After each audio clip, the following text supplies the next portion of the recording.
C. Joseph Vijay எனும் நான்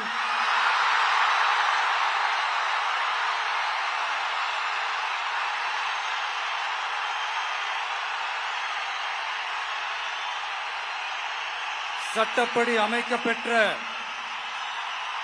இந்திய அரசியல் அமைப்பின்பால் உண்மையான நம்பிக்கையும் மாறா பற்றும் கொண்டிருப்பேன் என்றும்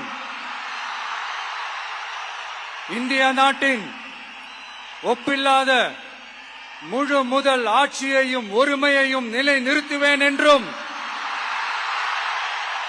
தமிழ்நாட்டு அரசின் முதலமைச்சராக உண்மையாகவும் உளச்சான்றின்படியும் என் கடமைகளை நிறைவேற்றுவேன் என்றும்